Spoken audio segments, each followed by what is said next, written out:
a lot of people ask me, when I start a business, who should I hire first? What should be the first person that I hire and bring onto the team? And of course, look, this can be a very scary time because you may not have the revenue to bring in that person, but you know you need them and you know you're not able to do all the tasks.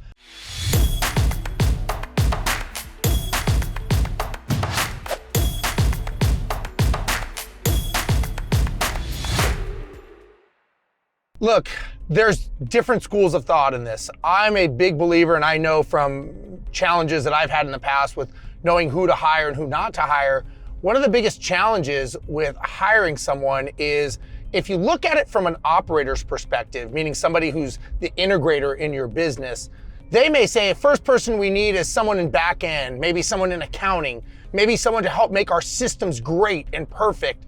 Because chances are, if you started a business, you probably created it based on an idea that you had or a concept that you think is better than anyone else. So you want to show everyone that product. And so because of that, you want to make sure that you have the best product out there. So you may think that you need an operations person. I don't necessarily agree with that or the same school of thought, because if nobody knows who you are, what does it matter? You may have the best, most perfect, badass system in the world, but let's face it, if nobody even knows you exist, does it matter? I think the first person that you need to have is you need to have a marketing person.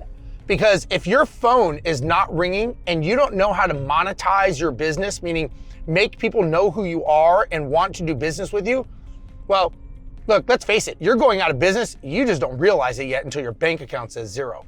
So I would say the first person you need to hire is a marketing person. That marketing person is going to make your phone ring. You may have to be the operations person. You may have to be the salesperson. One of the mistakes people have is people think that they hire a sales and marketing person. And they say that very quick, like that's going to make the person the same.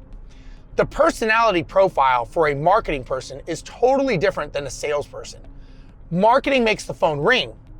Salespeople answer the phone and close them as clients. These are two different people. If you go through personality like disc profiling, you'll see these are different people.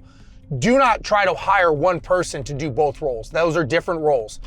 You may be the salesperson because you know the product, you believe in it, you created it or had the concept or idea. So because of that, you're going to be the one who does that sales. Marketing is something that I think needs to be the first thing. It needs to be most prominent. You need to identify who your target client is. More importantly, what is their problem and what is your solution to their problem? And that's who you go after for the target.